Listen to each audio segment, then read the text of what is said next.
Magic അവനിലേക്ക് സ്വാഗതം. അങ്ങനെ നമ്മൾ വ്യത്യസ്തമായ പലതരം വിഭവങ്ങൾ പരീക്ഷിച്ചുകൊണ്ടിരിക്കുകയാണ് ഈ പുതുവർഷത്തിലും. അപ്പോൾ ചിക്കൻ എന്ന് പറഞ്ഞാൽ എല്ലാവർക്കും ഇഷ്ടമുള്ള കാര്യമാണ്. ചിക്കൻ്റെ എത്ര വ്യത്യസ്തമായ വിഭവങ്ങൾ തയ്യാറാക്കി കാണിച്ചാലും പ്രേക്ഷകർക്ക് പിന്നെയും പിന്നെയും അതിൻ്റെ വ്യത്യസ്തമായ പുതിയ പുതിയ കാര്യങ്ങൾ കാണാൻ ഇഷ്ടമാണ്, പ്രത്യേകിച്ച് മലയാളി വീട്ടമ്മമാർക്ക്. ഇപ്പോൾ നമ്മളുടെ വീടുകളിലെല്ലാം സാധാരണ ഉണ്ടാക്കുന്ന നോൺ വെജിറ്റേറിയൻസിൻ്റെ കൂട്ടത്തിൽ ചിക്കൻ ഒരുപാട് പ്രാധാന്യമുള്ളൊരു കാര്യമാണ്. മത്സ്യം എല്ലാ ദിവസവും ഉള്ളതായിരിക്കും, ഒരു പക്ഷേ നോൺ വെജ് കഴിക്കുന്ന ആൾക്കാർക്ക് ചിക്കൻ ആഴ്ചയിൽ ഒരു ദിവസമായിരിക്കാം, എങ്കിൽ പോലും മാസത്തിൽ 4 ദിവസമാകുമ്പോൾ വ്യത്യസ്തമായ രീതിയിൽ എല്ലാ ദിവസവും ഒരു ചിക്കൻ കറി, അല്ലെങ്കിൽ ഒരു വ്യത്യസ്തമായ രീതിയിൽ, അല്ലെങ്കിൽ ഒരു ചിക്കൻ ഫ്രൈ, പിന്നെ പല പല സ്പെഷ്യൽ ഡിഷസും ഒക്കെ നമ്മൾ തയ്യാറാക്കാറുണ്ട്. എങ്കിലും വീണ്ടും പുതിയ വിഭവങ്ങൾ കാണാൻ ഇഷ്ടമല്ലേ? അപ്പോൾ ഇന്നും നമ്മളൊരു ചിക്കൻ്റെ വിഭവമാണ്. ഇന്നത്തെ ചിക്കൻ ഐറ്റം വളരെ നാടനായിട്ടുള്ളൊരു രീതിയിലാണ് നമ്മൾ ചെയ്യുന്നത്. പക്ഷേ ഇത് നമ്മൾ എപ്പോഴും കേൾക്കുന്ന ഒരു കാര്യം തന്നെയാണ്. ഒരു പക്ഷേ റെസ്റ്റോറൻറ്റ്സിൽ ചെന്ന് നമ്മൾ ഭക്ഷണം ഓർഡർ ചെയ്യുകയാണെങ്കിലും ഈ നാടൻ വിഭവങ്ങളുടെ കൂട്ടത്തിലാണെങ്കിലും നമ്മൾക്ക് ഇങ്ങനെ എന്താ പറയുക, വളരെ ഡിഫറെൻ്റായിട്ട് നമ്മൾ ഓർഡർ ചെയ്യുന്ന കൂട്ടത്തിലൊരു മലയാളി ടച്ചുള്ള, അല്ലെങ്കിൽ ഒരു കേരളത്തിൻ്റെ വിഭവം എന്ന് പറഞ്ഞ് നമ്മൾ ആഗ്രഹിക്കുന്നത്, അല്ലെങ്കിൽ നമ്മൾ ഓർഡർ കൊടുക്കുന്നൊരു സാധനമാണ്. എന്താ പറയുക, സാധാരണ നമ്മൾ ചിക്കൻ മസാല വരട്ടെ എന്ന് പറയും, ചിക്കൻ ചോപ്സ് എന്നൊക്കെ പറയുന്നത്. Chicken chops, chicken masala, chicken curry, chicken roast എന്നൊക്കെ പറഞ്ഞ പോലെ ചിക്കൻ മസാല. അപ്പോൾ നമ്മളിവിടെ ചിക്കൻ ഗ്രീൻ പീസ് മസാലയാണ് തയ്യാറാക്കുന്നത്. അപ്പോൾ വളരെ സ്വാദാണ്, ഉണ്ടാക്കാൻ വളരെ എളുപ്പം, നമ്മൾക്ക് ചുറ്റുമുള്ള ചേരുവകൾ മാത്രം മതിയാകും. അപ്പോൾ ഇതെങ്ങനെയാണ് ഉണ്ടാക്കുന്നതെന്ന് നോക്കാം. അതിന് വേണ്ട ചേരുവകൾ എന്തൊക്കെയാണെന്ന് നോക്കാം. ചിക്കൻ ഒരു ഇടത്തരം 20 കഷ്ണങ്ങളായി മുറിച്ചത്, വേവിച്ച ഗ്രീൻ പീസാണ് ഇത്, ഫ്രഷ് ഫ്രോസൺ പീസാണിത്. സവാള 2 വലുത് കഷ്ണങ്ങളായി മുറിച്ചത്, പച്ചമുളക് 2 എണ്ണം 2ആയി പിളർന്നത്, ഉപ്പ് ആവശ്യത്തിന്, വെള്ളം 3/4 കപ്പ്. ഇനി അരയ്ക്കാൻ വേണ്ട ചേരുവകൾ: മുളക് പൊടി 1 ടേബിൾ സ്പൂൺ, പിരിയൻ മുളക് പൊടി 1 table spoon, 1 teaspoon garam masala പൊടി, കുരുമുളക് പൊടി 1/2 ടീസ്പൂൺ, 3 ടേബിൾ സ്പൂൺ മല്ലിപ്പൊടി, മഞ്ഞൾപ്പൊടി 1/4 ടീസ്പൂൺ വരെ ചേർക്കാം, 1/2 മുതൽ 3/4 ടീസ്പൂൺ, കൊച്ചുള്ളി 10-12 എണ്ണം ചേർക്കാം, വെളുത്തുള്ളി ചൈന വെളുത്തുള്ളി ആണെങ്കിൽ 10-12 അല്ലി, വലിയ കഷ്ണം ഇഞ്ചി ആണെങ്കിൽ 1 കഷ്ണം, അതല്ലെങ്കിൽ 2 ഇടത്തരം, എണ്ണ 4 ടേബിൾ സ്പൂൺ, 5-6 ചെറിയ ഉള്ളി നീളത്തിലോ വട്ടത്തിലോ അരിഞ്ഞു വെക്കുക, കറിവേപ്പില ആവശ്യത്തിന്, മല്ലിയില ആവശ്യത്തിന്. ഇനി നമുക്ക് ചിക്കൻ ഗ്രീൻ പീസ് മസാല തയ്യാറാക്കാം. അപ്പോൾ നമുക്ക് മസാലയ്ക്ക് വേണ്ട കാര്യങ്ങളെല്ലാം ഒരു ബൗളിലേക്ക് മാറ്റാം. ആദ്യം വേണ്ടത് മുളക് പൊടി 2 തരമാണ് നമ്മൾ ഉപയോഗിക്കുന്നത്. 1 ടേബിൾ സ്പൂൺ പിരിയൻ മുളക് പൊടിയും 1 ടേബിൾ സ്പൂൺ സാധാരണ മുളക് പൊടി. അപ്പോൾ പിരിയൻ മുളക് പൊടി 1 ടേബിൾ സ്പൂൺ എടുക്കാം, നല്ല നിറച്ചൊരു ടേബിൾ സ്പൂൺ. അതിനോടൊപ്പം സാധാരണ മുളക് പൊടി, എരിവുള്ള മുളക് പൊടി, അതും 1 ടേബിൾ സ്പൂൺ. പിന്നെ മല്ലിപ്പൊടി കൂടുതലാണ് വേണ്ടത്, 3 ടേബിൾ സ്പൂൺ മല്ലിപ്പൊടി.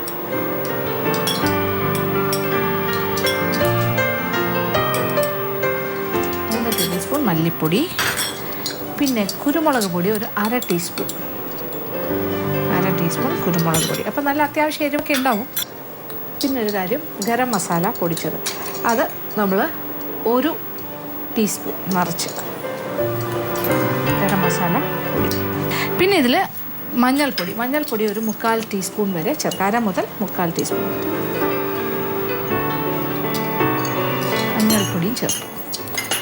ഇനി വലിയ കഷ്ണം ഇഞ്ചി ആണെങ്കിൽ 1 കഷ്ണം, അതല്ലെങ്കിൽ 2 ഇടത്തരം കഷ്ണം, 1 ചെറുതും 1 ഇടത്തരവും.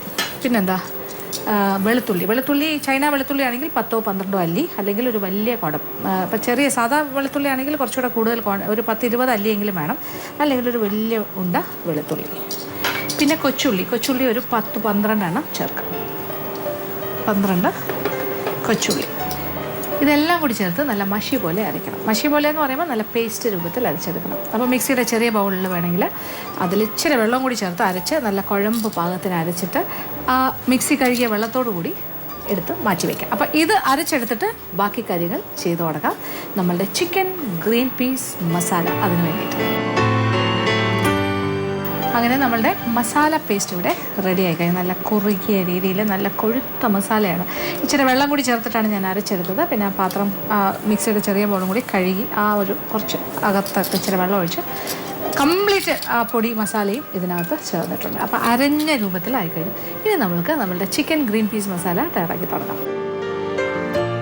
ഇനി നമുക്ക് അടുപ്പ് കത്തിച്ചിട്ട് ചൂട് കട്ടിയുള്ളൊരു പാത്രം, അതിലേക്ക് ആദ്യം കുറച്ച് വെളിച്ചെണ്ണ ഒരു 3-4 ടേബിൾ സ്പൂൺ വെളിച്ചെണ്ണ ഒഴിക്കാം. ഒരു 4 ടേബിൾ സ്പൂൺ വെളിച്ചെണ്ണ. അതിലേക്ക് നമ്മൾ 2 സവാള നീളത്തിന് ഘനം കുറച്ച് അരിയാം, അല്ലെങ്കിൽ ചെറിയ കഷ്ണങ്ങളായി മുറിച്ചതും ആകാം. ഒരുപാട് കുഞ്ഞായിട്ട് അരിഞ്ഞിട്ടില്ല, എങ്കിലും ചെറുതായിട്ട് അരിഞ്ഞ സവാളയാണ്, സ്ലൈസ്ഡ് അല്ല, ചോപ്ഡ്. വേണമെങ്കിൽ നീളത്തിൽ അരിഞ്ഞ് വേണമെങ്കിലും ചേർക്കാം. സവാള നല്ല നിറം മാറുന്നവരെ വഴറ്റണം. ഒരു ഗോൾഡൻ ബ്രൗൺ കളറാകാൻ ഏതാണ്ട് ആ ഒരു ബ്രൗൺ കളറാകുന്നവരെ വഴറ്റുക. ഇതിനോടൊപ്പം ഇച്ചിരി കറിവേപ്പിലയും കൂടി ചേർക്കാം. നല്ല ഫ്രഷ് ആയിട്ടുള്ള കറിവേപ്പില.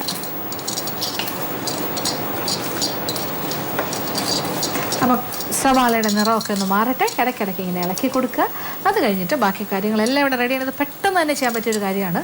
അതാണ് അതിൻ്റെ പ്രത്യേകത. നമ്മൾ മസാല അരച്ച് റെഡിയാക്കി കഴിഞ്ഞാൽ സവാള വഴറ്റുന്നു, പിന്നെ ബാക്കി കാര്യങ്ങളെല്ലാം ചേർത്തിട്ട് പെട്ടെന്ന് തന്നെ നമ്മൾ ചിക്കൻ മസാല തയ്യാറാക്കും. അപ്പോൾ സവാള ഒന്ന് ചെറുതായി വാടി തുടങ്ങുമ്പോൾ നമ്മൾ അടുത്ത കാര്യം കൂടി ചേർക്കണം. കറിവേപ്പിലയും സവാളയാണ് ആദ്യം ചേർത്തത്. ഇനി 2 പച്ചമുളക് 2ആയി പിളർന്നത് അതും കൂടി ചേർക്കാം. അപ്പോൾ ഇതെല്ലാം കൂടി കിടന്ന് വീണ്ടും ഒന്ന് വഴണ്ട് സവാളയുടെ നിറം മാറുന്നവരെ മൂത്ത് കിട്ടണം. ഇപ്പോൾ സവാളയുടെ നിറം ഒന്ന് ബ്രൗൺ ആയി തുടങ്ങുന്നു. അപ്പോൾ ഒരു ഗോൾഡൻ ബ്രൗൺ കളറിലേക്ക് മാറുകയാണ്. സവാളയുടെ ക്വാണ്ടിറ്റി എല്ലാം കുറഞ്ഞു, അതായത് അളവൊക്കെ കുറഞ്ഞ് പകുതിയോളം അങ്ങ് ചുരുങ്ങി. അപ്പോൾ ഒരു ബ്രൗൺ കളറായി തുടങ്ങുന്നു. ശരിക്കും കളർ മാറണം, മാറി ഒരു ബ്രൗൺ ആയി വരണം. അന്നേരം നല്ല മൂത്തൊരു മണമൊക്കെ വരും. ആ സമയത്ത് നമ്മളുടെ അരച്ച് വെച്ചിരിക്കുന്ന മസാല പേസ്റ്റ്, ഇതിലിപ്പോൾ ഒരു 3 ടേബിൾ സ്പൂൺ മല്ലിപ്പൊടി, ഒരു ടേബിൾ സ്പൂൺ പിരിയൻ മുളക് പൊടി, 1 ടേബിൾ സ്പൂൺ സാധാരണ മുളക് പൊടി, ഒരു 1/4 ടീസ്പൂൺ മഞ്ഞൾപ്പൊടിയും 1 ടീസ്പൂൺ ഗരം മസാലപ്പൊടി, പിന്നെന്താ 1/2 ടീസ്പൂൺ കുരുമുളക് പൊടി, കുറച്ച് വെള്ളവും കൂടി ചേർത്ത് അതിൻ്റെ കൂടെ നമ്മൾ ഇഞ്ചി ഒരു വലിയ കഷ്ണം അല്ലെങ്കിൽ 2 കഷ്ണം മീഡിയം, പിന്നെ ഒരു 12ഓളം ചെറിയ ഉള്ളി, പിന്നെ ഒരു 10-12 അല്ലി വെളുത്തുള്ളി, ഇതെല്ലാം കൂടി ചേർന്നിട്ട് അരച്ചെടുത്തതാണ് പേസ്റ്റ്.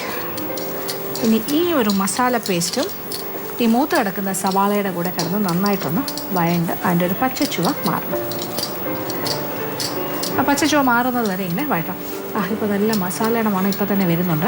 അപ്പോൾ മസാലയൊക്കെ നന്നായിട്ട് മൂത്ത് ആ എണ്ണയിൽ നിന്നും വിട്ട് വരുന്നൊരു പാകമായി കഴിഞ്ഞു, പാത്രത്തിൽ നിന്നും ഇങ്ങനെ വിട്ട് വരുന്നൊരു പാകം. അപ്പോൾ എണ്ണയൊക്കെ തെളിഞ്ഞ് നല്ലൊരു മണം.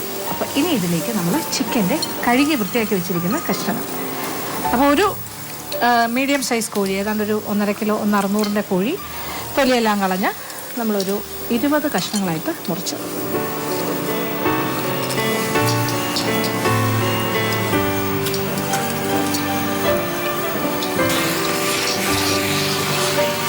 അങ്ങനെ ചിക്കൻ്റെ കഷ്ണങ്ങളും കൂടെ ചേർത്ത് നന്നായിട്ടൊന്ന് വഴറ്റിയെടുക്കണം.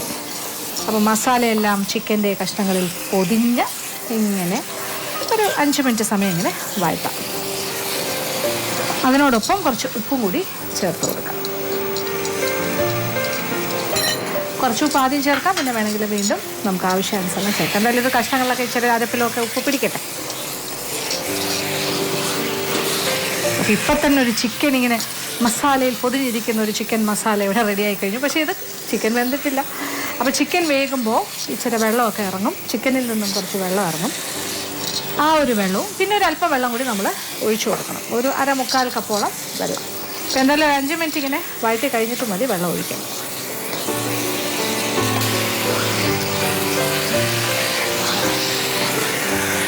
അപ്പോൾ ചിക്കൻ്റെ കഷ്ണങ്ങളൊക്കെ ഒന്ന് വാടിക്കഴിഞ്ഞു. കാര്യം ഇങ്ങനെ നമ്മളൊരു 5 മിനിറ്റായിട്ട് ഇങ്ങനെ വഴറ്റിക്കൊണ്ടിരിക്കുമല്ലേ, അതിൽ നിന്നും കുറേശ്ശെ വെള്ളം ഊറാൻ തുടങ്ങുന്നു. ഇച്ചിരി ഈ സൈഡിൽ നിന്നൊക്കെ വരുന്നുണ്ട്. ഇനി ഒരല്പം വെള്ളം, ഒരു 1/2 മുതൽ 1/4 കപ്പ് വെള്ളം വരെ ആകാം.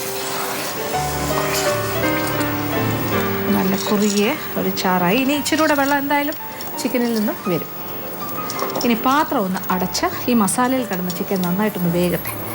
അപ്പോൾ നമ്മൾ പാത്രം അടച്ച് വേവിക്കാം. അപ്പോൾ ഇടയ്ക്ക് എപ്പോഴെങ്കിലും 1-2 പ്രാവശ്യം നമ്മൾ പാത്രം ഒന്ന് തുറന്ന് ഒന്ന് ഇളക്കി കൊടുക്കണം. അപ്പോൾ എന്തായാലും ചിക്കൻ്റെ കഷ്ണങ്ങളൊക്കെ ഒന്ന് വേകട്ടെ, അരപ്പെല്ലാം ഇങ്ങനെ കുറുകി ആ ഒരു രീതിയിലാകട്ടെ. അതുവരെ വെയിറ്റ് ചെയ്യുക. ഒരു ഷോർട്ട് മാജിക് ബ്രേക്ക്.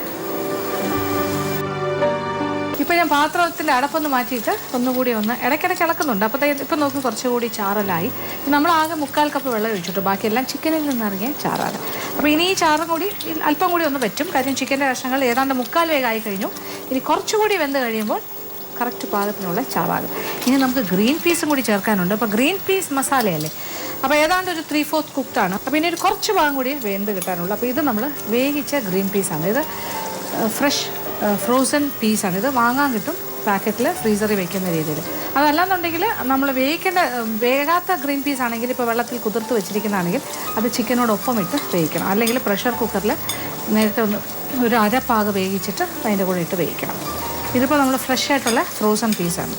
അത് ആ തണുപ്പെല്ലാം മാറ്റിയിട്ട് ഫ്രിഡ്ജിൽ നിന്ന് മാറ്റി വെള്ളത്തിലിട്ട് വെച്ചിരിക്കുമായിരുന്നു. ഇപ്പോൾ കഴുകിയെടുക്കും. അങ്ങനെ നമ്മുടെ ചിക്കൻ ഗ്രീൻ പീസ് മസാല ഇവിടെ റെഡി ആയിക്കൊണ്ടിരിക്കുകയാണ്. ഇപ്പോൾ ഏതാണ്ട് ഒരു 200 ഗ്രാം വരെ ഗ്രീൻ പീസ് ചേർക്കാം, ഇഷ്ടാനുസരണം. പിന്നെ വേണമെന്നുണ്ടെങ്കിൽ ഇതിനകത്തേക്ക് ഉരുളക്കിഴങ്ങിൻ്റെ കഷ്ണങ്ങൾ വലിയ കഷ്ണങ്ങളായിട്ട് മുറിച്ചിട്ട് ചെയ്യാം. ഉരുളക്കിഴങ്ങ് ചേർക്കുകയാണെങ്കിലും ചിക്കനോടൊപ്പം ചേർക്കുക, പെട്ടെന്ന് ഒരുപോലെ വെന്ത് കിട്ടും. ഇപ്പം നമ്മളുടെ ചിക്കൻ്റെ കഷ്ണങ്ങളും എല്ലാം പാകത്തിന് വെന്ത് ചാറെല്ലാം ഒന്ന് കുറുകി ആ ഗ്രീൻ പീസിൻ്റെ ആ പച്ച കളറും ഒക്കെ ആയിട്ട് ഒരു കുഴഞ്ഞ പാകത്തിനായിട്ടുണ്ട്. നല്ലൊരു തിക്ക് ഗ്രേവി ആയിട്ട് ചിക്കൻ ഗ്രീൻ പീസ് മസാല റെഡിയാണ്. നമ്മൾ അടുപ്പിൽ നിന്നും മാറ്റി ഇനി ഇതേ അടുപ്പിലൊരു ചെറിയ കാര്യം കൂടി ചെയ്യാനുണ്ട്. ലാസ്റ്റ് ഒരു താളിക്കലുണ്ട്, അതാണ് അതിൻ്റെ ഏറ്റവും ടേസ്റ്റ് ആയിരുന്ന കാര്യം. അപ്പോൾ ഇനി നമ്മൾ അടുപ്പ് കത്തിച്ച് ഇതേ അടുപ്പിൽ തന്നെയാണ് വെച്ചിരിക്കുന്നത്. അതിലേക്ക് ഒരല്പം വെളിച്ചെണ്ണ. ഇപ്പോൾ നമ്മളിതിലൊരു 4 ടേബിൾ സ്പൂണോളം വെളിച്ചെണ്ണ ചേർത്ത് കഴിഞ്ഞു. 4-5 ടേബിൾ സ്പൂൺ ചേർത്ത്, അത് ഓരോരുത്തർക്ക് ഇഷ്ടം അനുസരിച്ചിട്ട്. ഇനി ഇതൊരു 1-1.5 ടേബിൾ സ്പൂൺ വെളിച്ചെണ്ണ ഒഴിച്ചിട്ട് അതിലേക്ക് 2 കാര്യങ്ങളുണ്ട്. ഒന്ന് ചെറിയ ഉള്ളിയാണ്, ഒരു 5-6 ചെറിയ ഉള്ളി നീളത്തിലോ വട്ടത്തിലോ അരിഞ്ഞു വയ്ക്കുക. പിന്നെ നമ്മളൊരു 1/4 കപ്പോളം മല്ലിയില ചെറുതായി അരിഞ്ഞത്. പിന്നെ കറിവേപ്പില, വീണ്ടും നമ്മൾ കറിവേപ്പില വേണമെങ്കിൽ ചേർക്കാം. ഇതെല്ലാം കൂടി ഒന്ന് നന്നായിട്ട് എണ്ണയിൽ മൂപ്പിച്ചാണ് ചേർക്കുന്നത്. നല്ല ശുദ്ധമായ വെളിച്ചെണ്ണയിൽ നമ്മളൊരു 5-6 ചെറിയ ഉള്ളി ചെറുതായി അരിഞ്ഞത്. ഇനി കുറച്ച് കറിവേപ്പില എക്സ്ട്രാ ചേർക്കാം. നമ്മൾ കറിവേപ്പില ആദ്യമേ തന്നെ നമ്മളുടെ മസാലയിലൊക്കെ ചേർത്തിരുന്നു. എങ്കിലും കറിവേപ്പില എപ്പോഴും നല്ലൊരു സ്വാദ് വരുന്ന കാര്യമല്ലേ. നമ്മുടെ ഒരു കേരളത്തിൻ്റെ ഒരു പ്രത്യേക സ്വാദാണ് വെളിച്ചെണ്ണ കറിവേപ്പില താളിക്കലിൻ്റെ ഒരു പ്രധാന ഭാഗമാണ്. ചെറുതായി മൂക്കാൻ തുടങ്ങുന്നു, കളർ മാറി തുടങ്ങുന്നു. ഇനി ഇതിൻ്റെ കൂടെ ഞാൻ ഈ മല്ലിയിലയും കൂടി ചേർക്കാൻ പോവാണ്. ഇപ്പോൾ വ്യത്യസ്തമായ മറ്റൊരു മണം, മല്ലിയില ഇങ്ങനെ കിടന്ന് മൂക്കുന്നൊരു മണം. ചെറിയ ഉള്ളി, മല്ലിയിലയും കറിവേപ്പിലയും നല്ല ക്രിസ്പി ആയി കഴിഞ്ഞു. ഇനി എന്താ നമ്മൾ ചെയ്യാൻ പോകുന്നത്? ഇനി നമ്മളുടെ ചിക്കൻ ഗ്രീൻ പീസ് മസാലയുടെ മുകളിലായിട്ട് ഈ കാര്യങ്ങൾ, അതായത് നല്ല കരുകരുപ്പായി മൂത്ത മല്ലിയില, അതിനോടൊപ്പം ചെറിയ ഉള്ളി, കറിവേപ്പില, ഇതെല്ലാം ചേർക്കും. ആ എണ്ണയോടുകൂടി തന്നെ ചേർക്കും. കംപ്ലീറ്റ് ചേർത്ത് കഴിഞ്ഞു. ഇനി നമ്മളൊന്ന് ഇളക്കി യോജിപ്പിക്കും. ചെറുതായിട്ടൊന്ന് ഇളക്കിയാൽ മതി, എല്ലാ ഭാഗത്തേക്കും എത്തിക്കോളും. ഇനി നമുക്ക് വിളമ്പുന്ന പാത്രത്തിലേക്ക് മാറ്റാം. ചൂടോടുകൂടി തന്നെ മാറ്റാം.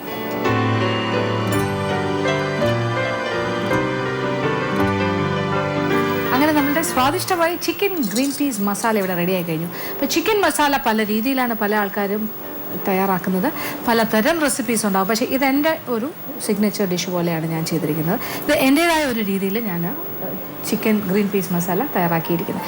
അതിൻ്റേതായ ചില ചെറിയ വ്യത്യാസത്തോടുകൂടി, മാറ്റങ്ങളോടുകൂടി നമ്മളുടെ കുറേ കാര്യങ്ങളിൽ ചേഞ്ചസ് ഉണ്ട്. അപ്പോൾ എന്തായാലും തീർച്ചയായിട്ടും പരീക്ഷിക്കുക, എല്ലാവർക്കും ഇഷ്ടം.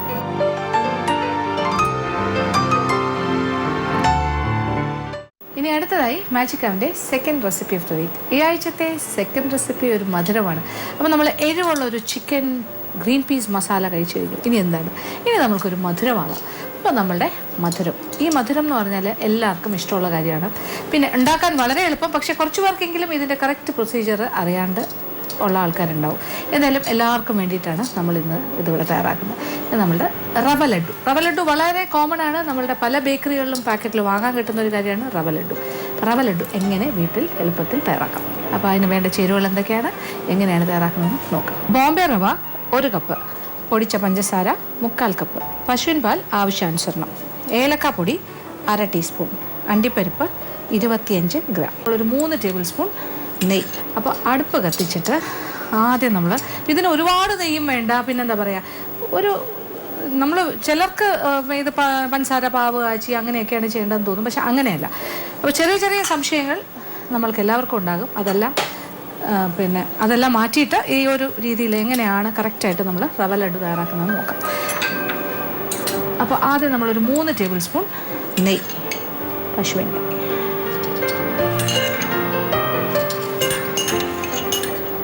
അങ്ങനെ അളന്ന് വെച്ചിട്ടുണ്ട് 3 ടേബിൾ സ്പൂൺ. അപ്പോൾ ഇതൊരു സ്മോൾ ക്വാണ്ടിറ്റി, കുറച്ച് എണ്ണത്തിനാണ് ഞാൻ ചെയ്യുന്നത്. അപ്പോൾ 1 കപ്പ് ബോംബെ റവയിലല്ലേ ചെയ്യുന്നത്. അപ്പോൾ ആദ്യം നമ്മൾ കുറച്ചൊരു 25 ഗ്രാം അണ്ടിപ്പരിപ്പ്, അണ്ടിപ്പരിപ്പ് മുഴുവനോടെ വേണമെന്നില്ല, ചെറുതായിട്ട് കൈ കൊണ്ടൊന്ന് 2ആയിട്ട് മുറിച്ച് എടുക്കാം ഓരോന്നും. അങ്ങനെ 25 ഗ്രാംസ് കാഷ്യൂനട്ട്, 25 ഗ്രാം അണ്ടിപ്പരിപ്പ്. ഇതാദ്യം ഒന്ന് ചെറുതായിട്ട് വറുക്കണം. എന്നിട്ട് ഇതേ നെയ്യിൽ തന്നെ നമ്മൾ റവയും ഒന്ന് ചെറുതായിട്ടൊന്ന് വറുക്കും. അപ്പോൾ ഇതിലേക്ക് ഉപയോഗിക്കുന്നത് പൊടിച്ച പഞ്ചസാര, പിന്നെ വേണമെന്നുണ്ടെങ്കിൽ തരിതരിപ്പായിട്ട് പൊടിച്ച പഞ്ചസാരയിലും ചെയ്യാം. ഒരുപാട് പൊടിക്കാതെ കുറച്ച് ഗ്രാന്യൂൾസ് ആയിട്ടുള്ള, അത് ചിലർക്ക് അങ്ങനെ ചെയ്യുന്നത് ഇഷ്ടമാണ്. പക്ഷേ ഞാനിവിടെ പൗഡേർഡ് ഷുഗർ, അപ്പോൾ പൊടിച്ച പഞ്ചസാരയിൽ തന്നെ ചെയ്താൽ കൂടുതൽ കറക്റ്റായിട്ട് കിട്ടും. ഒരുപാട് ചേരുവകളൊന്നുമില്ല. അണ്ടിപ്പരിപ്പിൻ്റെ നിറം മാറാൻ തുടങ്ങുന്നതേ ഉള്ളൂ, അത്ര മതി. നല്ല ബ്രൗൺ ആകണമെന്നില്ല. നമ്മളിതിലേക്ക് എടുത്ത് വെച്ചിരിക്കുന്ന 1 കപ്പ് ബോംബെ റവ അതും കൂടി ചേർക്കാം. എന്നിട്ട് നന്നായിട്ടൊന്ന് ഇളക്കി യോജിപ്പിച്ച് ഒന്ന് മൂക്കുന്ന പോലെ വറുക്കണം. കളറ് മാറാൻ പാടില്ല. ബോംബെ റവ ഒന്ന് ചെറുതായിട്ടൊന്ന് ഒരു ഗോൾഡൻ കളറൊന്നും ആകണ്ട, നിറം മാറാത്ത രീതിയിലൊന്ന് മൂപ്പിക്കുക. കിസ്മിസോ ഏത് തരം ഡ്രൈ ഫ്രൂട്ട്സ്, ഇപ്പം നമുക്ക് കുറച്ചുകൂടെ വ്യത്യാസത്തിൽ, ഇപ്പോൾ ട്രഡീഷണൽ ആയിട്ട് നമ്മൾ പണ്ട് തൊട്ടേ കണ്ടുവരുന്ന രീതിയല്ല, നമുക്ക് വ്യത്യാസങ്ങൾ വരുത്തണമെങ്കിൽ അങ്ങനെയും ആകാം. ഇതിനകത്ത് ആൽമണ്ട്സ് നുറുക്കിയിടാം, പിന്നെന്താ പിസ്ത വേണമെങ്കിൽ ചേർക്കാം. പക്ഷേ ഞാനിപ്പോൾ അത് ആ ട്രഡീഷണൽ രീതിയിൽ തന്നെ ചെയ്യാം. നമ്മൾ പണ്ട് തൊട്ടേ കണ്ടുവരുന്ന റവ ലഡു അതെങ്ങനെയായിരുന്നു അതുപോലെ. അപ്പോൾ ഇതിൻ്റെ മൂപ്പറിയുന്നത് എങ്ങനെയാണ്, അത് നമ്മളിങ്ങനെ തൊട്ട് നോക്കുമ്പോൾ മണൽ പോലെ ശരിക്കും നല്ലതായിട്ട് ഒരു ക്രിസ്പി ഫീലിംഗ് ഉണ്ടാവും, ഒരു കരുകരുപ്പ് തോന്നിക്കും, നിറം മാറാനും പാടില്ല. അപ്പോൾ ഇത്രയും കാര്യങ്ങളായാലോ, ഇനി എന്താ വേണ്ടത്? അപ്പോൾ ഇത് പാകത്തിന് മൂത്തിട്ടുണ്ട്. ഇത് റോസ്റ്റഡ് റവയാണ്, ഞാൻ പാക്കറ്റിൽ കിട്ടിയ റോസ്റ്റഡ് റവയാണ് വാങ്ങിയത്. അത് കാരണം ഒരുപാട് നേരം ഇട്ട് ഞാൻ മൂപ്പിക്കുന്നില്ല. അപ്പോൾ തീ ഓഫ് ചെയ്തു. തീ ഓഫ് ചെയ്ത് കഴിഞ്ഞിട്ട് അളവെടുത്ത് വെച്ചിരിക്കുന്ന 3/4 കപ്പ് പൊടിച്ച പഞ്ചസാര. ഇത് നല്ല മധുരമാണ്. ഈ ബോംബെ എന്താ പറയുക, ഈ ഒരു നമ്മളുടെ റവ ലഡു നല്ല മധുരമാണ്. ഇത്രയും മധുരം വേണ്ടാന്നുണ്ടെങ്കിൽ പഞ്ചസാരയുടെ അളവ് ഇച്ചിരി കൂടെ വേണമെങ്കിൽ കുറയ്ക്കാം. ഇതിപ്പോൾ ഞാൻ തീ ഓഫ് ചെയ്ത് കഴിഞ്ഞു. എന്നിട്ട് പൊടിച്ച പഞ്ചസാരയും ചേർത്ത് നന്നായിട്ടൊന്ന് യോജിപ്പിക്കും. ഇതിനോടൊപ്പം നമ്മൾ ഏലക്കാപ്പൊടിയും ചേർക്കും. ഒരു 1/2 മുതൽ 1 ടീസ്പൂൺ വരെ ആകാം. ഏലക്കാപ്പൊടിയുടെ ടേസ്റ്റ് എത്രത്തോളം ഇഷ്ടം അത്രത്തോളം ചേർക്കാം. 1/2 ടീസ്പൂണും ആകാം, 3/4 ആകാം, അല്ലെങ്കിൽ 1 ടീസ്പൂൺ. അപ്പോൾ നന്നായി പൊടിച്ച് വെച്ചിരിക്കുന്ന പഞ്ചസാരയും അണ്ടിപ്പരിപ്പുണ്ട്, പിന്നെന്താ നമ്മളുടെ റവ വറുത്തത്. ഇനി നമ്മൾ വേറെ ഒന്നും ചെയ്യില്ല. ഇനി നമ്മളിതൊരു വേറെ പരന്നൊരു പാത്രത്തിലേക്ക് മാറ്റാൻ പോവാണ്. അപ്പോൾ ഞാൻ പറഞ്ഞല്ലോ, ഇതിപ്പോൾ 3/4 കപ്പ് പൊടിച്ച പഞ്ചസാര ചേർത്തതുകൊണ്ട് നല്ല മധുരമാണ്. ഇനി നമ്മൾ ചെയ്യേണ്ടത് പാല് ഏതാണ്ട് 1/2 കപ്പോളം പാൽ എടുത്ത് വയ്ക്കുക, ആവശ്യാനുസരണം ഒഴിച്ചു കൊടുക്കുക. അപ്പോൾ അളന്നൊഴിക്കാം. ആദ്യം നമ്മൾ 1 ടേബിൾ സ്പൂൺ പശുവിൻ പാൽ കുറച്ച് ഒഴിച്ചു കൊടുക്കാം. എന്നിട്ട് ചെറിയ ചൂടോടുകൂടി, ഒരുപാട് ചൂടിൽ കൈ വയ്ക്കണം എന്ന് നിർബന്ധമില്ല, ഇച്ചിരി ഒന്ന് ഇതായിട്ട് മതി മിക്സ് ചെയ്യാം.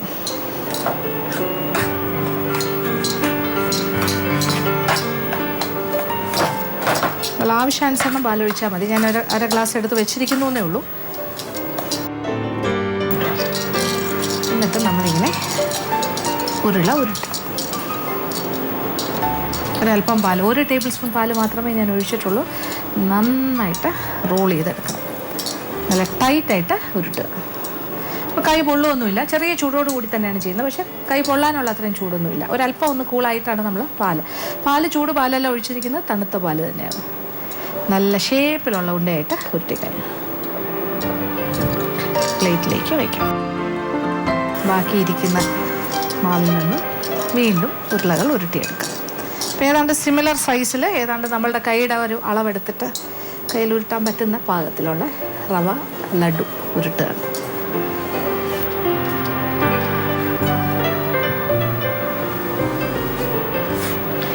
അപ്പോൾ ഈർപ്പം കുറഞ്ഞു വരികയാണെന്ന് തോന്നുകയാണെങ്കിൽ ആ സമയത്ത് അല്പം കൂടി പാല് തെളിച്ചു കൊടുക്കുക. ഈ രീതിയിൽ നമ്മൾക്ക് കംപ്ലീറ്റ് ഈ റവയും റവക്കൂട്ടും ലഡ്ഡൂസായിട്ട് ഉരുട്ടിയെടുക്കാം. അങ്ങനെ നമ്മളുടെ റവ ലഡു എല്ലാം തന്നെ ഞാൻ ഉരുട്ടി കഴിഞ്ഞു. വളരെ പെട്ടെന്ന് തന്നെ കാര്യങ്ങളെല്ലാം കഴിഞ്ഞു.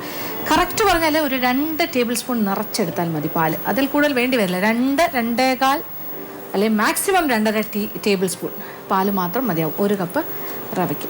അപ്പോൾ ഇച്ചിരി ഈർപ്പം കൂടിയെന്ന് പറഞ്ഞ് കുഴപ്പമില്ല. ഉരുട്ടാൻ കുറച്ചുകൂടെ എളുപ്പമായിരിക്കും. ഇച്ചിരി കൂടെ ഈർപ്പം ഉണ്ടെങ്കിൽ നല്ലതായിട്ട് ഉരുട്ടിയെടുക്കാം. ഇരിക്കുമ്പോൾ അത് നന്നായിട്ട് ഉറഞ്ഞു വരികയും ചെയ്യും. അതല്ല പാല് ചേർത്തു അതുകൊണ്ട് ഇത് ഇരിക്കാൻ കൊള്ളില്ല അല്ലെങ്കിൽ പെട്ടെന്ന് കേടായി പോകും, അങ്ങനെയുള്ള ഒരു പേടിയും വേണ്ട. ഇത് ഇരിക്കും.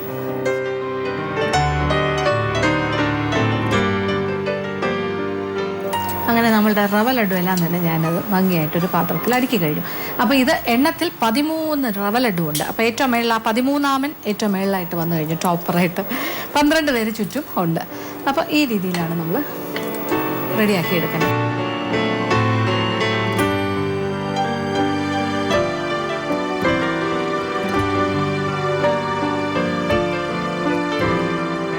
ഇന്നത്തെ എപ്പിസോഡിൽ കാണിച്ച 2 വിഭവങ്ങളും എല്ലാവർക്കും തന്നെ ഇഷ്ടപ്പെട്ടു കാണുന്നു വിചാരിക്കുന്നു. രണ്ടും വളരെ നാടനായിട്ട് നമ്മളുടെ വീട്ടിൽ ചെയ്യാൻ പറ്റിയ കാര്യങ്ങൾ തന്നെയാണ്. ചിക്കൻ ഗ്രീൻ പീസ് മസാലയും അതുപോലെ തന്നെ നമ്മളുടെ റവ ലഡുവും. അപ്പോൾ ചിക്കൻ ഗ്രീൻ പീസ് മസാല നല്ല സ്പൈസി ആയിട്ടുള്ളൊരു വിഭവമാണ്. നല്ലൊരു ചിക്കനാണ് ചിക്കൻ മസാല. അതിന് നമുക്ക് ആപ്പം, ദോശ, പിന്നെന്താ ഇടിയപ്പം, പിന്നെന്താ അങ്ങനെയുള്ള കാര്യങ്ങളുടെ കൂടെ കഴിക്കാനായിരിക്കും ഏറ്റവും നല്ലത്. ചപ്പാത്തി ഒക്കെ. പിന്നെ റവ ലഡു ഉണ്ടാക്കി വെച്ചാൽ ഇഷ്ടംപോലെ കഴിക്കാം. എത്ര ദിവസം വേണമെങ്കിലും, എത്ര ഉണ്ട്, എത്ര തീരുന്നു അതനുസരിച്ചിട്ട് എന്തായാലും 2 വിഭവങ്ങളും പരീക്ഷിക്കും. ഇന്നത്തെ എപ്പിസോഡ് ഇവിടെ അവസാനിക്കുകയാണ്. വീണ്ടും പുതിയ വിഭവങ്ങളുമായി മാജിക് അവനിലൂടെ കാണാം.